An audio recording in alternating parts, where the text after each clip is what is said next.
أعوذ بالله من الشيطان الرجيم. بسم الله الرحمن الرحيم. الحمد لله رب العالمين، والصلاة والسلام على أشرف المرسلين سيدنا محمد وعلى آله وصحبه أجمعين. وبعد، فإن أصدق الحديث كتاب الله تبارك وتعالى، وخير الهدي هدي محمد صلى الله عليه وسلم، وشر الأمور محدثاتها، وكل محدثة بدعة، وكل بدعة ضلالة، وكل ضلالة في النار. Our distinguished guests, brothers and sisters, according to the Islamic way, I have to greet you saying Assalamu alaikum wa rahmatullah. I have the pleasure to be here tonight to chair that meeting and to attend, to learn, to be educated by the two great scholars in Christianity. I'm not going to introduce them to you. I will leave that to our brother, Dr. Jamal Badawi. My intention now is to call upon Sheikh Ahmed Amir, a reader, a reciter of the Holy Quran. He is one of the best in Egypt, famous in the whole Muslim world. He will start or begin this meeting, as the custom in Islam is to start our meetings with a recitation from the Holy Quran. So we will listen to him, and I hope all of you will enjoy the reading. Sheikh Ahmed Amir.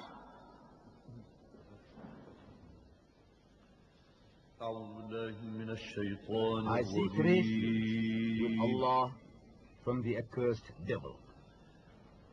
In the name of God, most gracious, most merciful. يسألك أهل الكتاب أن تنزل The people of the book, the Jews and the Christians, ask thee, O Muhammad, to cause a book to descend to them from heaven. فقد سألوا موسى أكبر. Indeed, they asked Moses for an even greater miracle, for they said, show us God in public, face to face. فقالوا أرنا الله جهرة. For they said, show us God in public. But they were dazed for their presumption with thunder and lightning.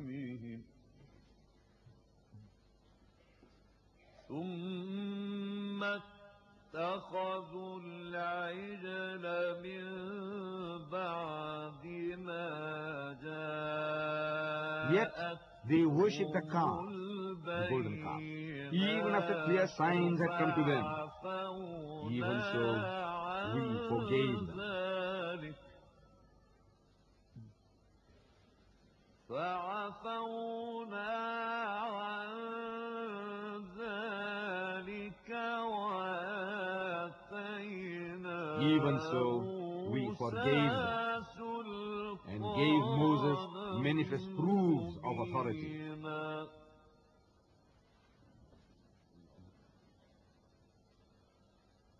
ورفعنا فوقهم الطور بميثاقهم. And for their covenant, we raised over them the towering height of Mount Sinai.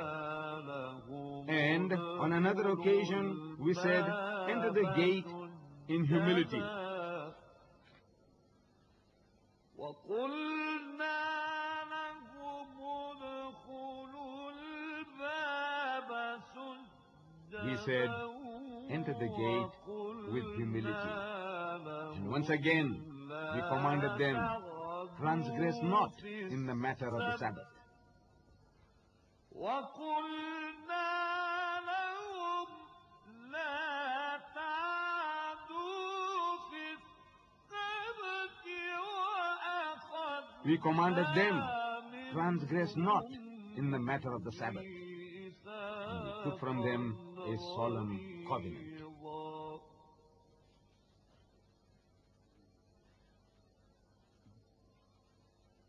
فبما نقضهم ميثاقهم They have incurred divine displeasure in that they broke the covenant, that they rejected the signs of God, وكفرهم بآيات الله وقتلهم الأنبياء that they rejected the signs of God, that they slew the messengers in defiance of right, وقتلهم الأنبياء that they slew the messengers in defiance of right, that they said, our hearts are the wrappings which preserve God's word. We need no more.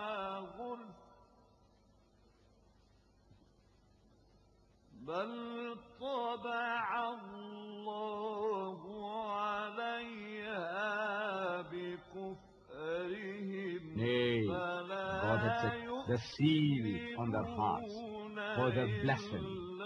Little is it, they believe.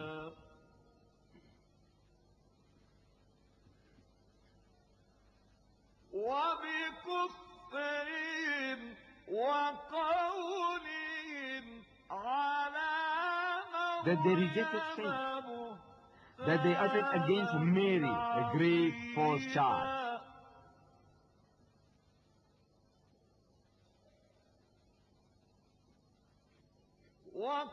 وقولهم إنا قتلنا المسيح عيسى بن That they said, in boast, we kill Christ Jesus, son of Mary, the apostle of God.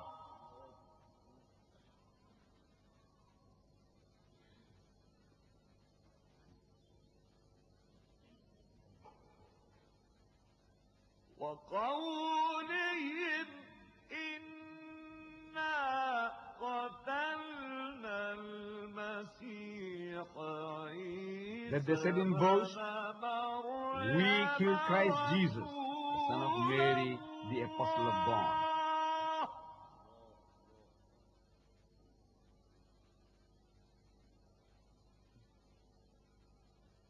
وما قتلوه وما صلبوه But they killed him not, nor crucified him.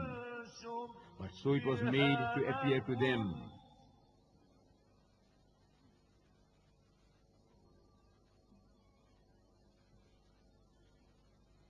وما قتلوه وما صلبوه But they killed him not, nor crucified him. But so it was made to appear to them. وإن الذين اختلفوا فيه لفي Those who differ therein are full of doubts. ما لهم به من علم إلا With no certain knowledge, but only conjecture to follow.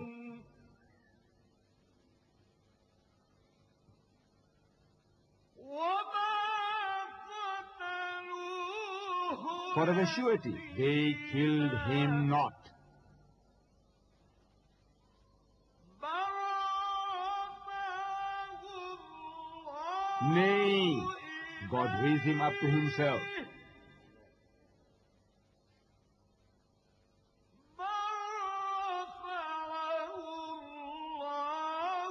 Nay, God raised him up to himself.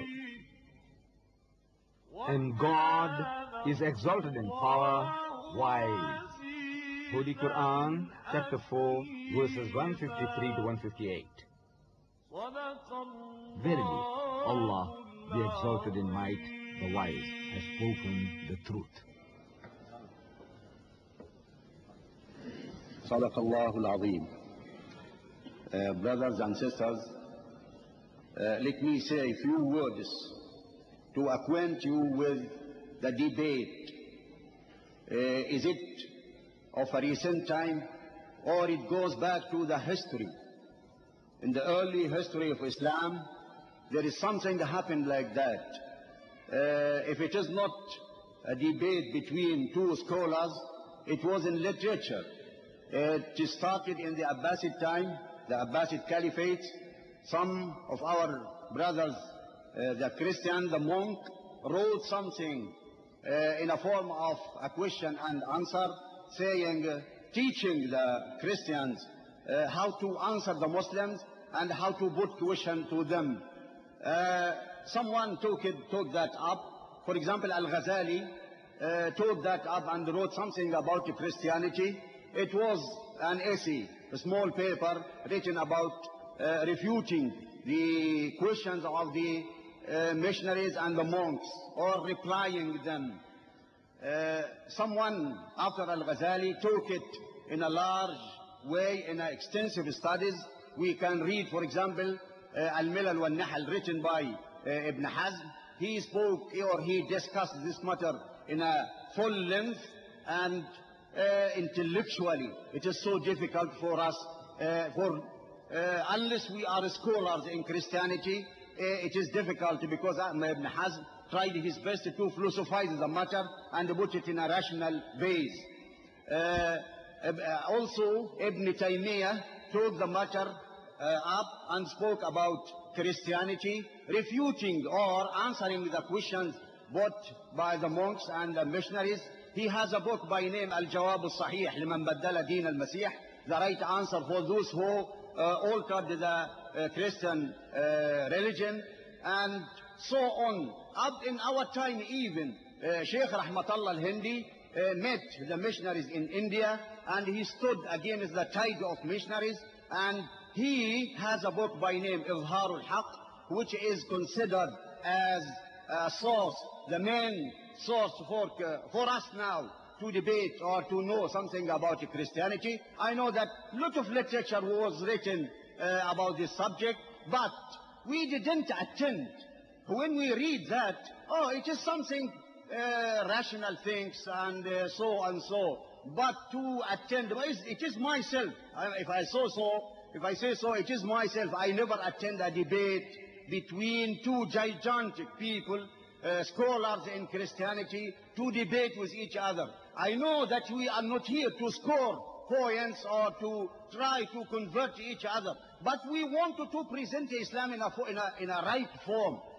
Islam in the West is and still misunderstood. When we say that is our attitude towards Jesus, it doesn't mean that we are condemning Christianity or we are refuting Christianity, but we are saying that is our attitude towards Christianity. And what Islam is, to show our brothers here in the West and in America what Islam is, and to come to understanding, to create some harmony. Because when we understand each other religion, we will understand each other, we will come together, we will mitigate the gap between sometimes some vested interested people create some disharmony, enmity between the two religions. They are benefited by that. What we are trying to do now is to mitigate the gap between Muslims and Christianity, and to create some harmony between Muslims and Christians according to the Holy Quran, because you know that the Holy Quran, the nearest people of the book to Muslims are the Christians. That is stated in the Holy Quran. So we are trying to fulfill that and to create that bridge to come together. And our scholars, of course, they will speak intellectually. I am sure that we may miss or we may misunderstand so if you have any doubt, if you have any misunderstanding, there will be a time for questions to clarify all what is said, all what misunderstood, and it will be given to you to ask all of them. Now, I'm not going to talk anymore, but I'll ask our Gamal Badawi, Dr. Gamal Badawi, to introduce the speakers, and you will enjoy that talk and this discussion. Thank you.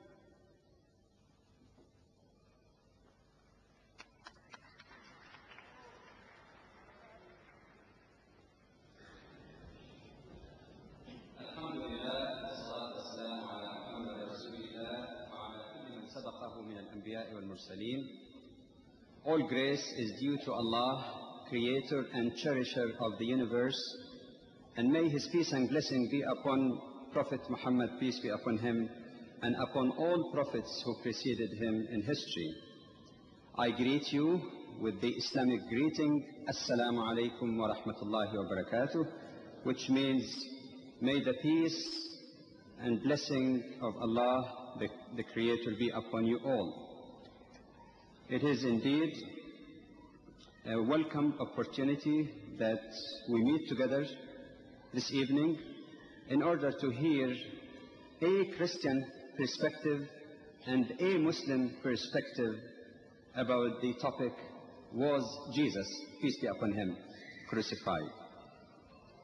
The organizers of this function suggested that since a good number of our fellow Christians may not be totally familiar with Islam as understood by Muslims, I was requested to include a few minutes, very few minutes hopefully, by way of clarification of the term Islam at least.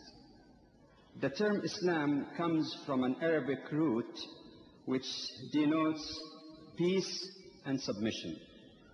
Put together, Islam simply means peace through submission to the will of the Creator, to Allah. A comment on both words, peace and submission. When we speak about peace, we speak about, above all, peace with Allah, the Creator, peace with oneself, the certitude, the confidence, the tranquility resulting from believing in the Creator, and as a result, it would achieve, hopefully, peace with other human beings and peace with the universe and environment in which we live. The word submission means conscious, trusting, and loving submission to the will of the Creator, receiving His guidance and accepting His grace. According to the Quran, Islam, defined as such, in this generic meaning, was the essence of the mission of all prophets and messengers throughout human history. The differences and problems that we find today among those quote-unquote followers of these messengers and prophets may result at times from the misunderstanding or misinterpretation of the nature and mission of their prophets, or it could result also from the lack of commitment on the part of those who claim to follow Jesus or Muhammad, peace be upon them, but not to try to implement the teaching taught by those two giants in their lives.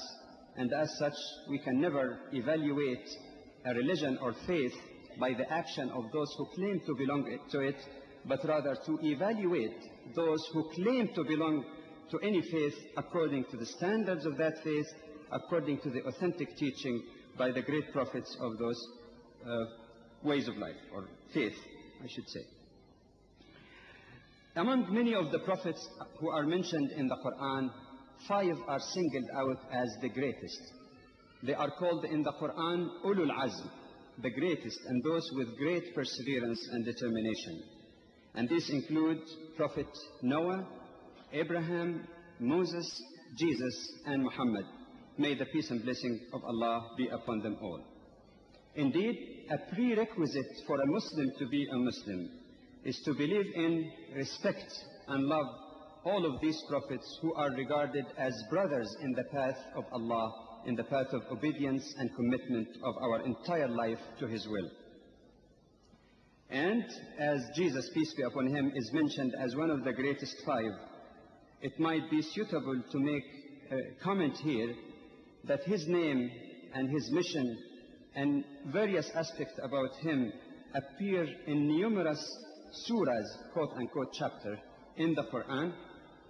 Indeed, one of the surahs or chapters in the Quran takes its name after the name of Mary, the mother of Jesus, peace be upon him. It's called Surah Maryam, the surah of Mary, and its number in the chronology of the Quran is 19. Now, while Muslims and Christians do differ, and we should make the point clear, do differ on the issue of divinity attributed to Prophet Jesus, peace be upon him, and while they differ also on the issue of crucifixion, whether it happened, what the meaning of it is, even if it happened, what significance really does it have, I believe there is still an area of common ground that we may start from, that both Muslims and Christians believe in, respect, and love Jesus, peace be upon him. He is called in the Quran a prophet, messenger, Messiah, anointed or Messiah.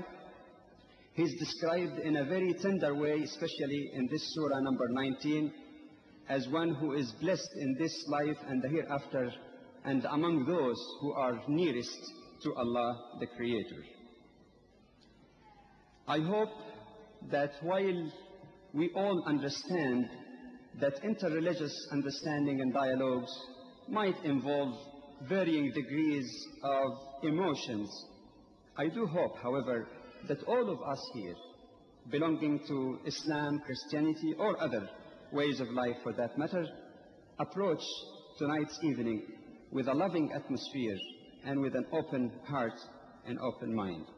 It is my privilege and honor to present to you the first speaker, Professor Floyd Clark. Professor Clark is of the Philippi Church of Christ in Creswell in the United States. He is a Professor Emeritus of the Johnson Bible College in Knoxville, Tennessee. Presently, he travels throughout the world looking after the church groups which belong to his organization and the various mission services organization, and he is at present based in Knoxville, Tennessee. Professor Clark will be speaking for 50 minutes. Professor Clark.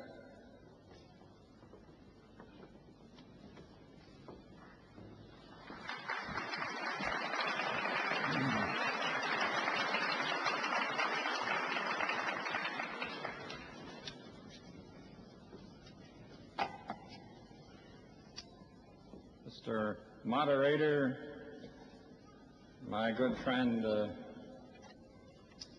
Ahmed, distinguished guests and friends, I am so grateful to be here and to participate in this most unusual dialogue.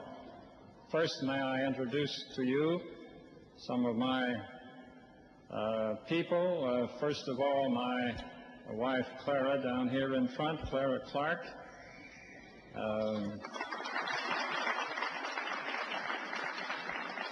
We are only married 5 months, and we spent part of our honeymoon in Durban and visited with Ahmed and his family and treasure those moments. With me on the platform also is Brother Richard Bourne, my host this week, and a former graduate, a former student of mine, a graduate of our school, and now at work here in London with the Barrett Church of Christ in Hendon, Brother Richard Bourne.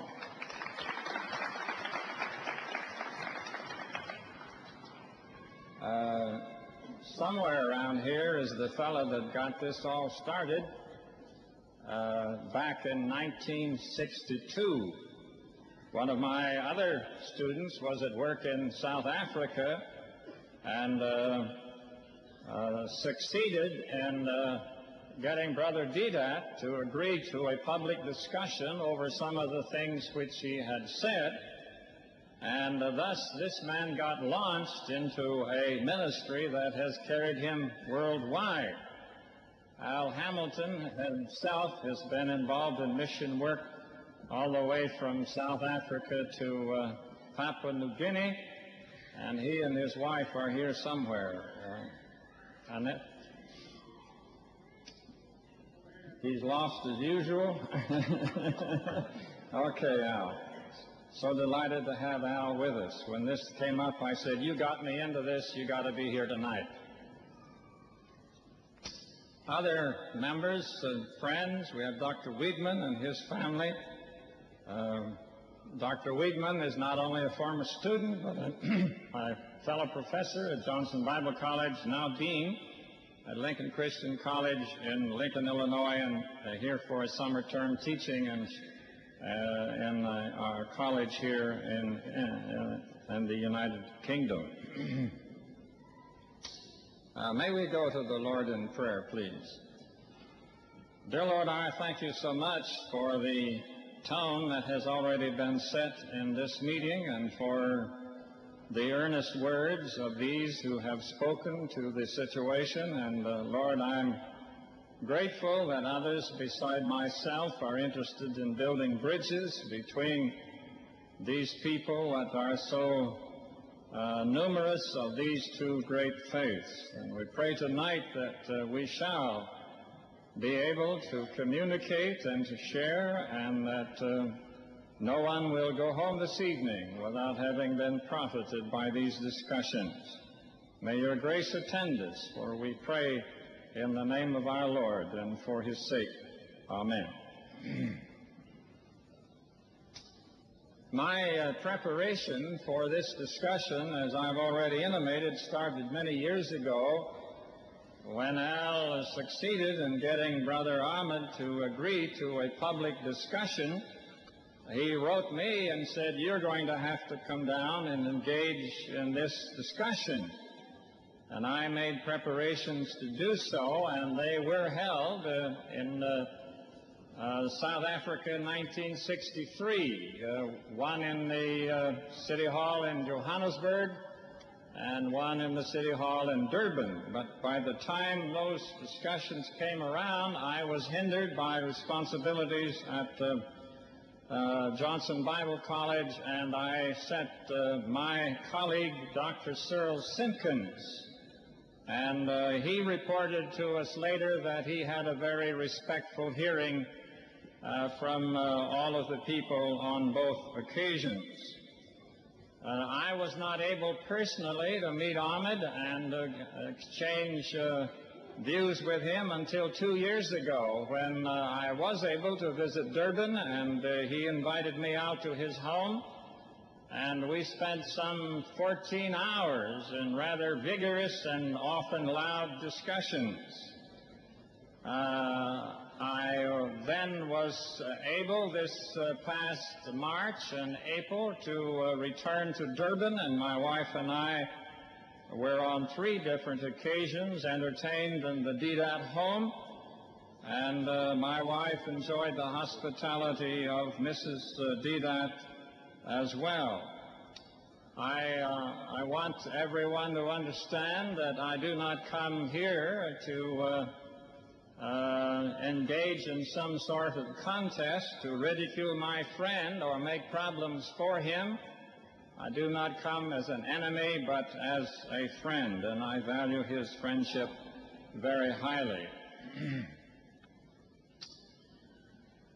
Before we begin, and I hesitate to do this, not knowing exactly how my words will be taken, but I feel obliged, both for Ahmed and myself, to make a remark about what happened last Wednesday night to us, he and myself both, here at the Central Mosque in London.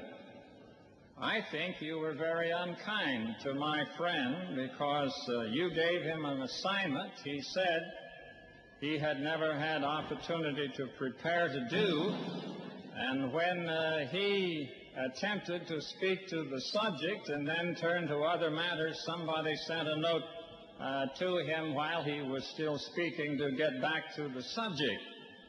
I think that was most unkind to treat a guest like that. And I was also a little bit concerned because you asked me to occupy the speaker's table along with Brother Ahmed, but you didn't give me an opportunity either to greet the audience or to speak a word on this subject. And it just so happens that this particular subject that was assigned to Ahmed has been the one to which I have devoted my attention for these last 48 years. Ahmed seemed to have a little difficulty, maybe I misunderstood him, in finding much in the Quran on this subject. But I have found in the Bible, so many things that speak about the relation of God and man. I feel if you had let me have a chance, I could have said something to help my friend out.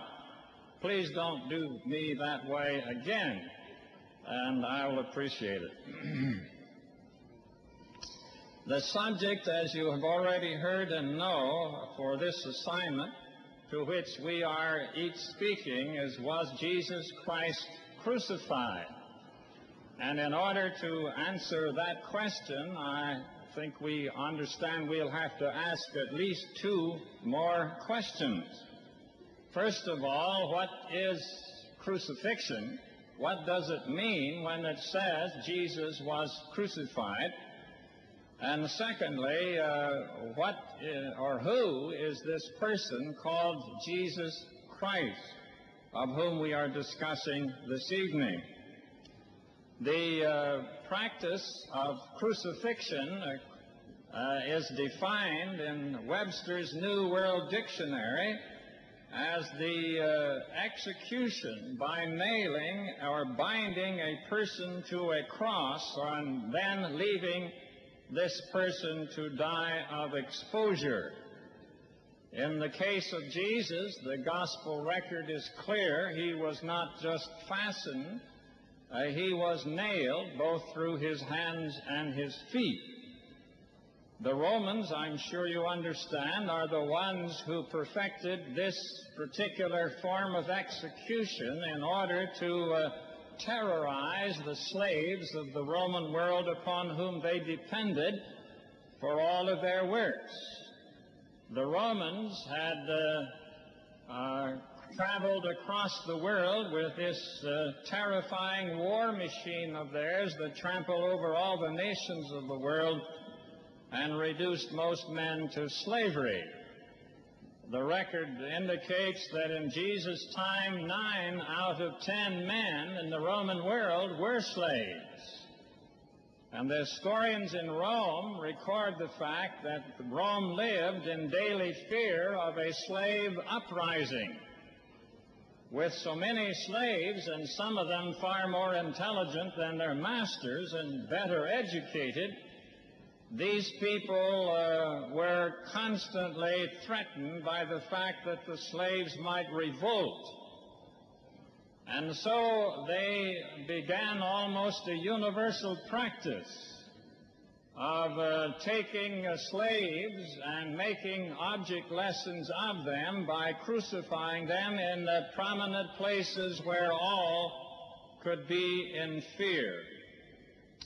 In the method of execution by crucifixion, the person is nailed to a bar through the small parts of his recession in the wrist so that the nails would not strip out through the hands.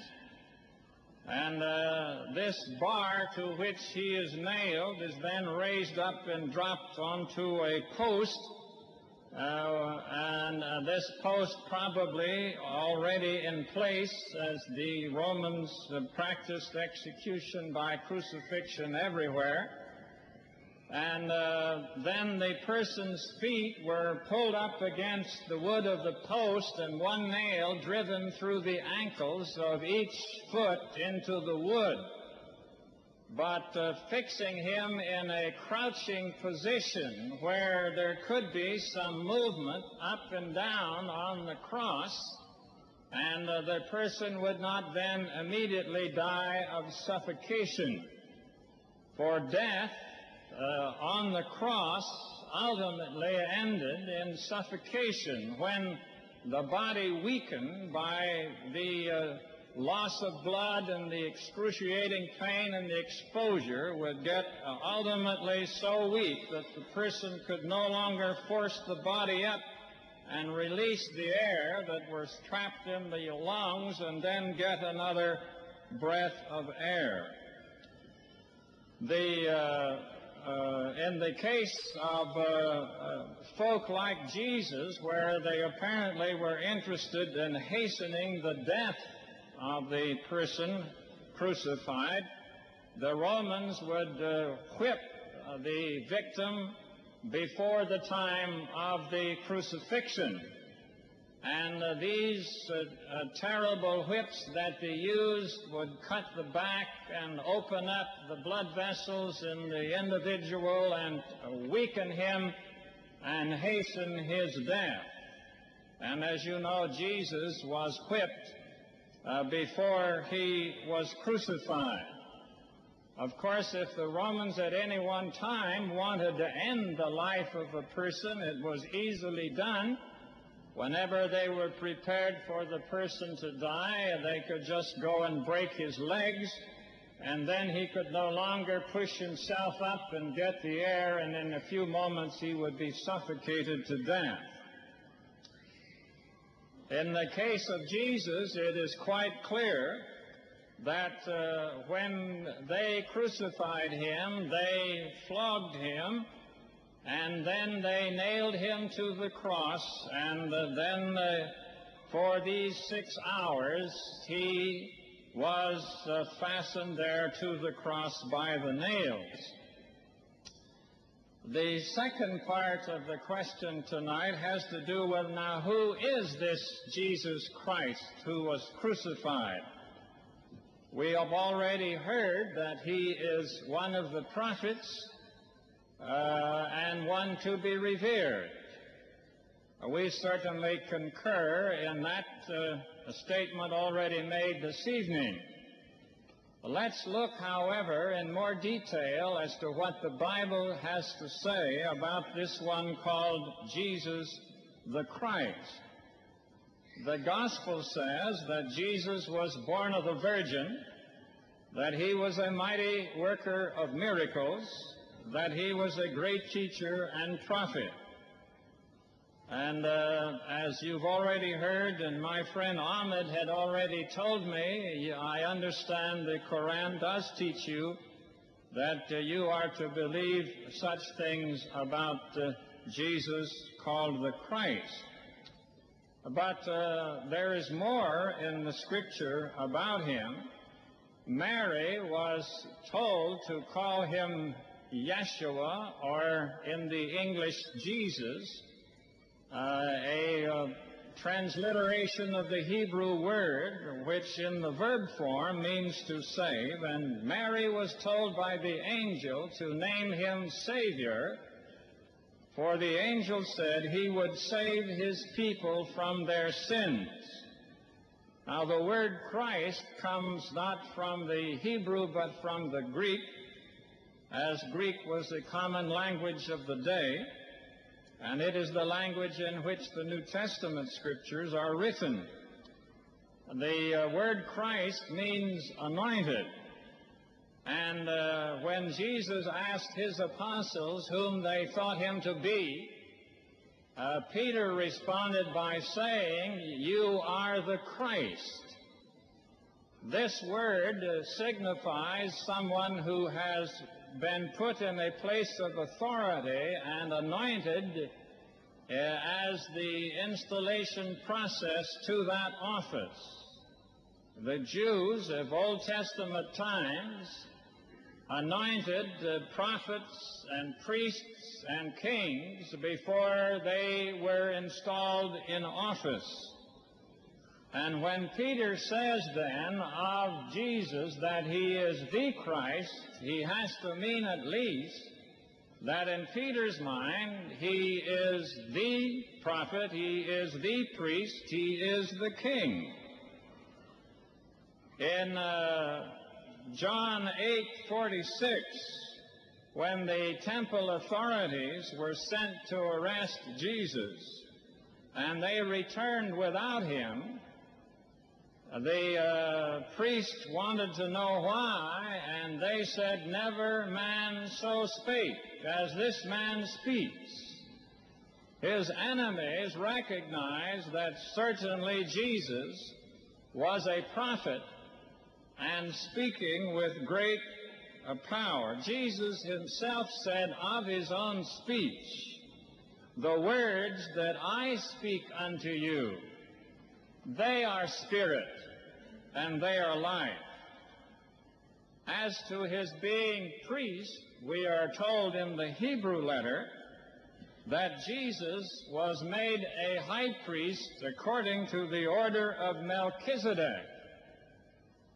And as to being king, you well know that this was the thing that got him crucified, because when Pilate asked him, "Are you king?" and he said, "Yes, I'm king."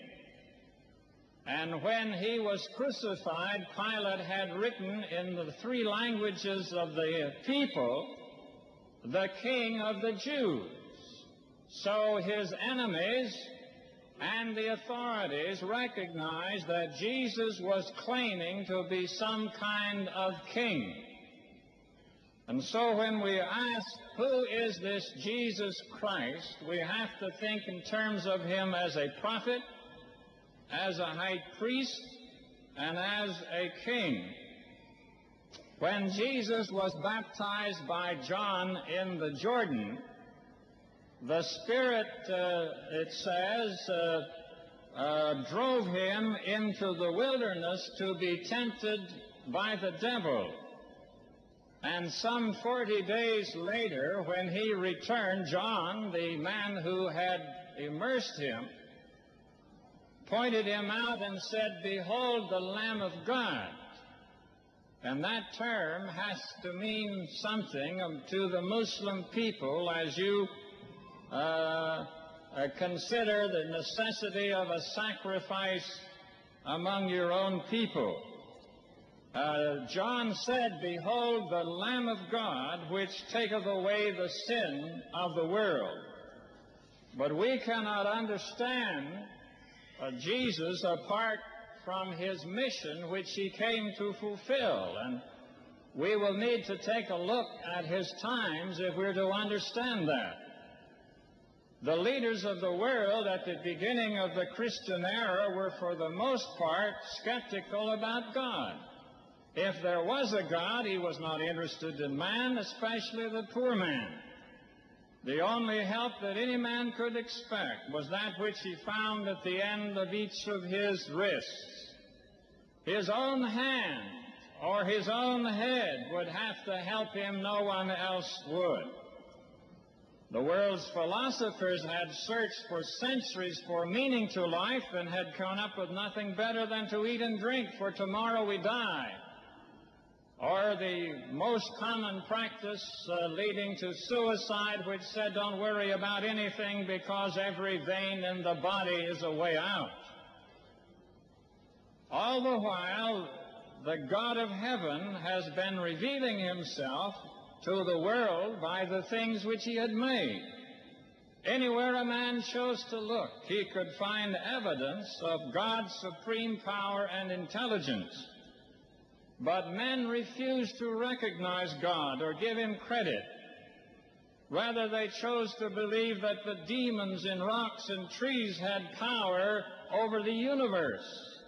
With their own hands, they made images of all kinds of things in the hope that the powers in these images would give to their owners the means of controlling the world to their own purposes.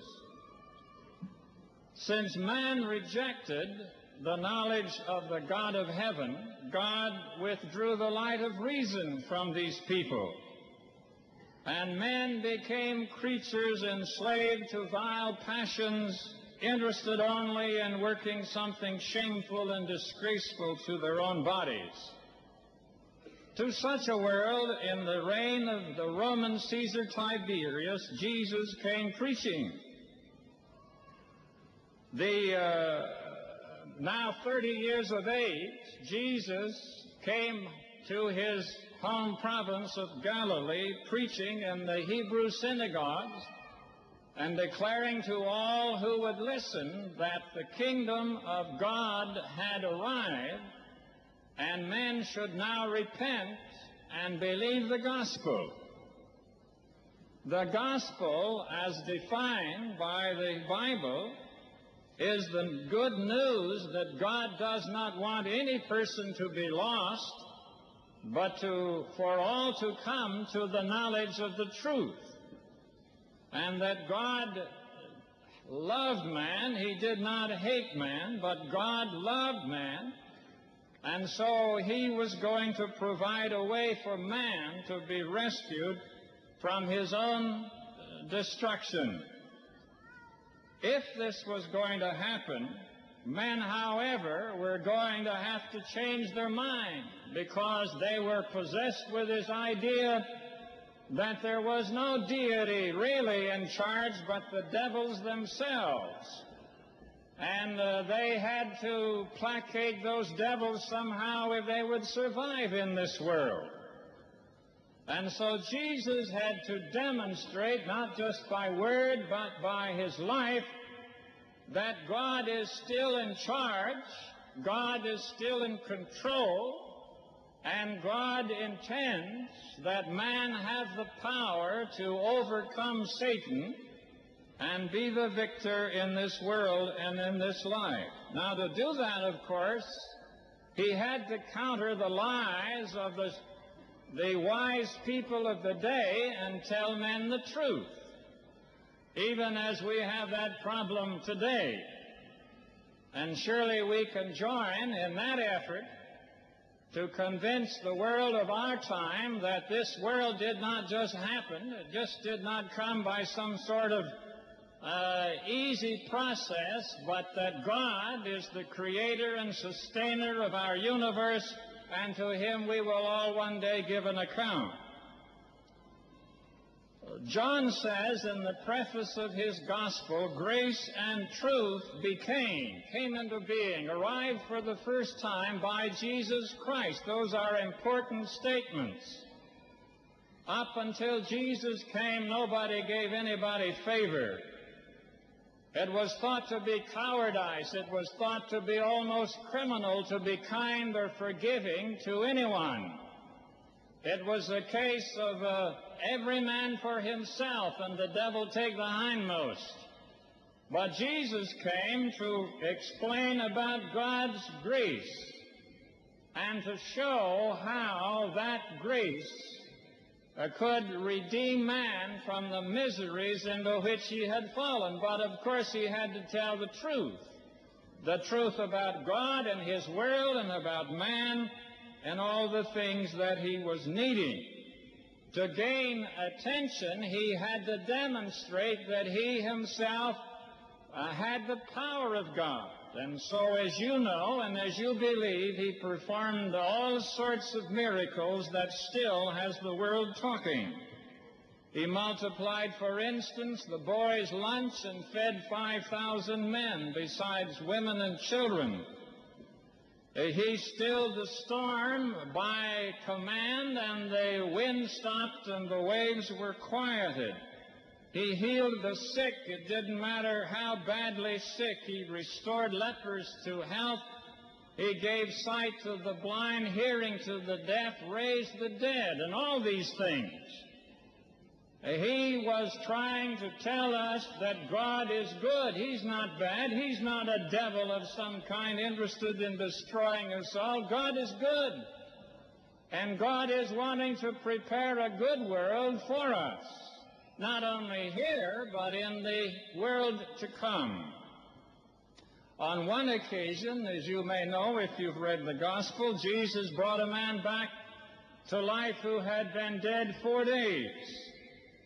The Jews did not embalm. They buried, therefore, ordinarily the same day by winding the body with the cloth and putting in whatever spices they could afford.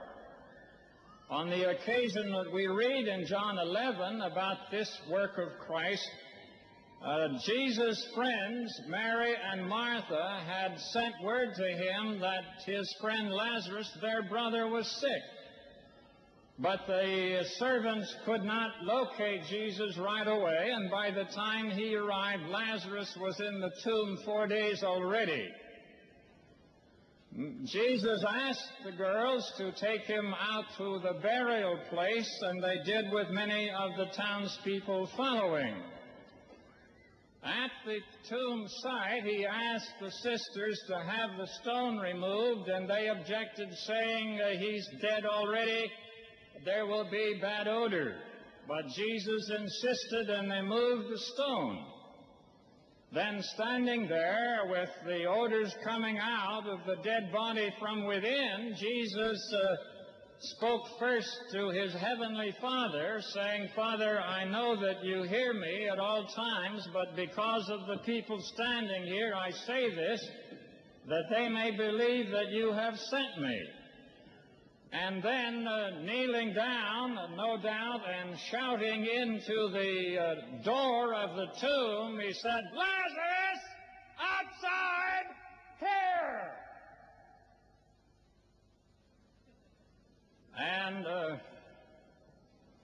to the amazement of the bystanders, a body came out of the opening of the cave.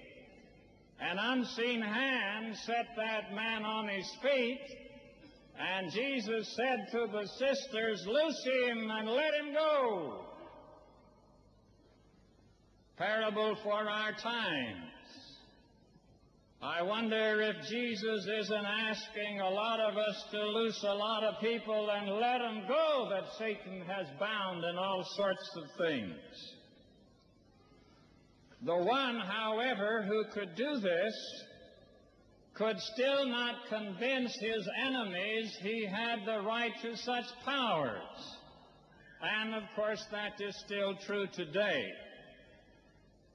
Brother Ahmed, I've been trying to say we will never accomplish anything by arguments. If we're going to accomplish anything in learning the truth, it has to be by brotherhood and goodwill, and the effort honestly to listen to one another. But you know, other people have a different way toward that, and it was in Jesus' day. And so in the ultimate, he had to die himself and demonstrate that he had the power that was the mighty power which would make it impossible really for anyone to destroy him unless he consented to it. Jesus said, you know, that no one is going to kill me. He said, I'm going to lay down my life myself, and if I have power to lay it down, I have power to take it again. The practice among the Christians that sometimes is called the Eucharist or the Holy Communion is a celebration of the meaning of what Jesus was trying to say. For on the Lord's Day, when Christians take a bit of bread and break it and then eat it, they are remembering something Jesus told his disciples that night in the upper room, trying to get them ready for the moment when he would be gone, and to remind them that if he left, he would certainly be back. He took some bread, and Brother Ahmed has served me some of that bread at his table, and it's better. He didn't bring me some tonight, or I'd used it here. He took this bread and broke it and gave to them and said, now this is my body. You eat this in remembrance of me. And the Christians since that time have remembered what happened that moment on the cross when it was all finished and Jesus had done everything the prophecies said he must do, Suddenly he yelled big and strong from the cross, "Father, into thy hands I commend my spirit." And in a moment he was gone. And every Lord's Day, as I with my brothers break bread, I remember that moment because he said, "Remember me. Remember me how in that I gave my life. It was broken and I was gone. But just as quickly I'll be back." Even as your prophets tell you to believe that our Lord Jesus is to return, and in the climax of the events of the world of this time to serve in judgment in the final things in our world. But also this is related to another Christian practice you may not understand. We Christians, as you well understand, have been our worst enemies. Divided in so many ways, saying so many contradictory things, you are not to be blamed if you do not understand what Christians are supposed to believe. But Jesus came to begin something when he came to John there at the Jordan and was baptized of John in the Jordan, and the heavens were opened, the Holy Spirit descended, and God claimed him as his special son. And Jesus then said, in parting with his disciples, that they were to go into all the world, preach the gospel, and immerse people into the name of the Father and the Son and the Holy Spirit, and teach all that he had commanded. You see, when the Christian obeys that command, he is demonstrating his belief that Jesus Jesus surrendered up his life, he was buried, he was raised the third day, and he is coming again. Every time someone is baptized, this is the demonstration. This person believes that just as Jesus died, he can die to his sins. Just as Jesus was buried in the tomb, he can have his sins buried. Just as Jesus was raised, he can be raised free from his sins and receive of the Holy Spirit and live as God intends his people. So there are 2 points. If you want to understand, if you who are of the Muslim faith, the Islamic faith, want to understand Christians, you cannot understand them apart from these 2 celebrations: the breaking of the bread and the immersion in the water. There is a part of this. Mr. Chairman, how am I doing? Are you going to call? How much time do I have here? 15 minutes. 15 minutes. Is he the moderator or you? You're timing me, all right? Okay. They say I have 15 minutes. Well, I appreciate that. Jesus, as God's great witness in the world, was trying to tell us that God intends people to live a good life in this world. He said, "I came that you might have life and have it abundantly." He said, "Of all the things which he did, greater things than these shall ye do, because I go to the Father." Now, friend, those are promises we all need. All of us can feel that we are victimized by the circumstances of life from time to time, and all of us need the assurance that when we talk to God, we're not just talking into a phone when there's no one else on the other end of the line. The Christian is trying to demonstrate, and should, and if he's a genuine Christian, he does, that the mighty power of God comes associated with the name of Jesus Christ, because he said, "If you ask anything in my name, I will do it." When he was chiding his apostles one time for their small faith, he said, if you had faith like a little tiny grain of mustard seed, you could say to this mountain, move over there, and it would move, and nothing shall be impossible to you. Now, are you interested in that promise? Surely, if Jesus is a prophet, he wouldn't make a promise like that and not plan to make it good. He said, if you ask, I promise you nothing shall be impossible to you. Now, I'm here as a physical demonstration to that promise. I should have been dead 2 years ago. And, of course, other times in the past. But I have survived, I'm convinced, because God has made this old man able to do what for him was the impossible, and tonight is one of those. I believe I am to remain in this world as long as I can continue to demonstrate that when I pray, not because I'm good or anything, but when I pray God's will, things happen that have never happened before.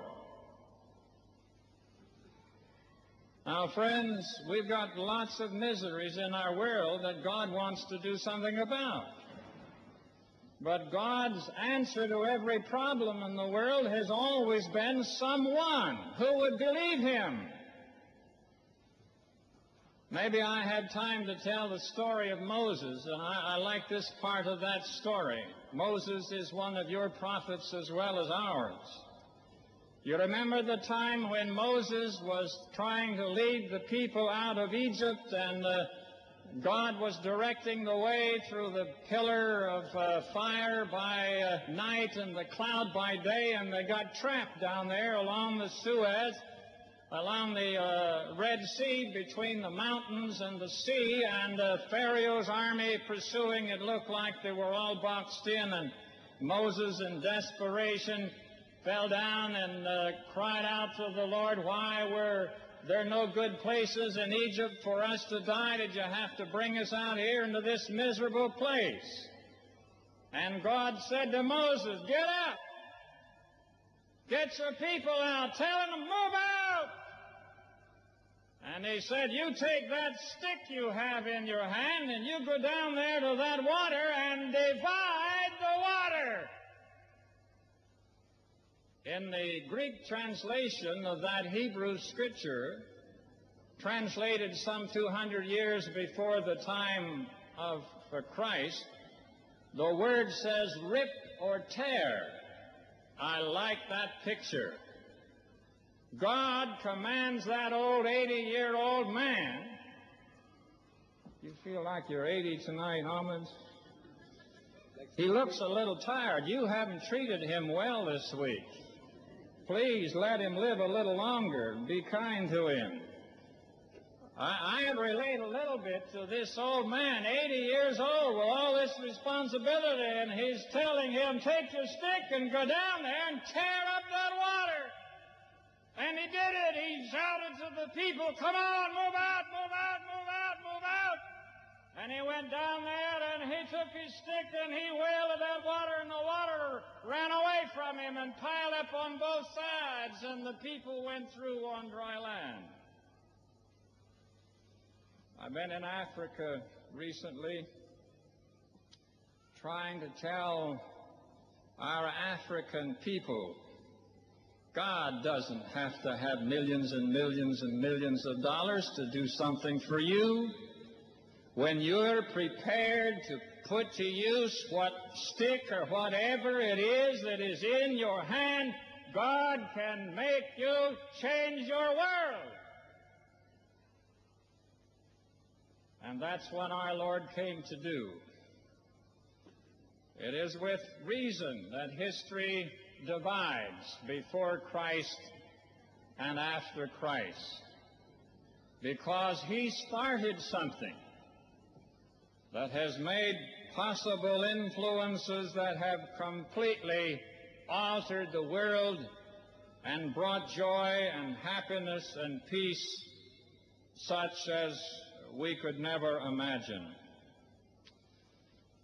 I visited with my friend Ahmed 2 years ago, and at the end of these hours and hours of discussion, I said, now I understand you tell me that you believe that Jesus was born of the Virgin, that he performed these miracles, that he was God's prophet. I said, why don't you follow him?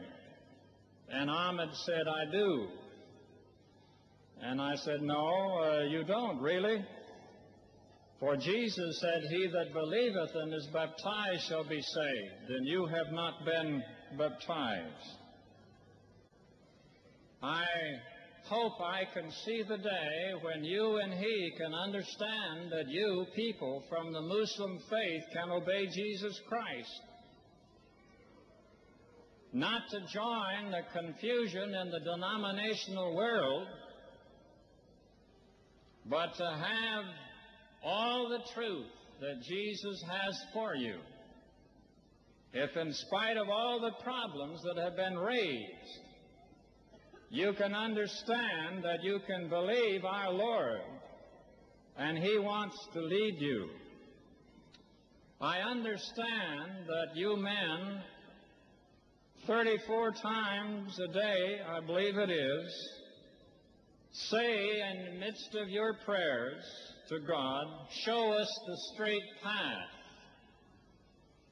Remember Jesus, he said, I am the way, the truth, and the life. No man cometh unto the Father by me. And he said, I am the way and the resurrection. I ask sincerely, I want to be your friend. I'm not asking as an enemy. I am not trying to threaten you.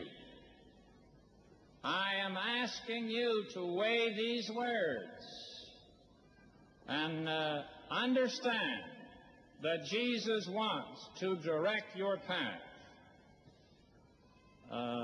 Thank you. I don't need that 5 minutes. I believe I'm finished right now. Ahmed, it's all yours.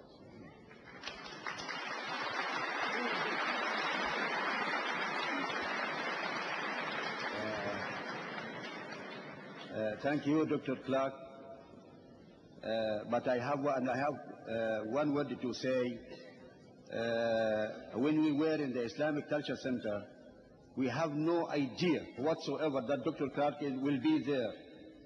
And the subject we were selecting to talk about, I don't think it has any relevance to Dr. Clark to talk about. If we don't invite him to give a talk, it appears that we don't entertain him nicely. I'm very sorry for that. I apologize to him. But as a matter of fact, we had no idea that he will attend the meeting. And after the meeting, it was very short time, and we have to go for our prayer. So we are very sorry. Time was limited, so limited. So that's why we even didn't answer all the questions. Anyhow, we are happy to hear that sermon and the vivid picture we heard about the crucifixion of Jesus. I think it will live in our memory for a long time. And now I'll ask our brother Jamal to introduce Mr. DEEDAT.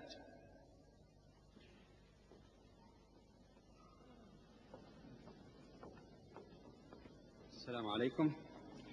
Before introducing our second speaker, just a little announcement that those brothers or sisters who did not have their Asr prayers, you should try to find any place and do it wherever you can, because there will be no break since the time is really at a premium. Our second speaker is Mr. Ahmed DEEDAT. Mr. DEEDAT is a world-renowned Muslim scholar and writer. He developed special interest in comparative religion and wrote about 25 works on the subject. Mr. DEEDAT is a well-traveled person who participated in lectures, seminars, and dialogues in Europe, the Middle East, Africa, in the US. Mr. DEEDAT also heads a well-known charitable organization in Durban, South Africa. This organization makes available, among other things, free literature in the form of books, cassette tapes, and audiovisual tapes, and make that available throughout the world. The format for tonight would be for the 50 minutes that Professor Clark has taken. Mr. DEEDAT will be speaking for 60 minutes, and the other 10 minutes due to Professor Clark will be taken after Mr. DEEDAT. Mr. DEEDAT.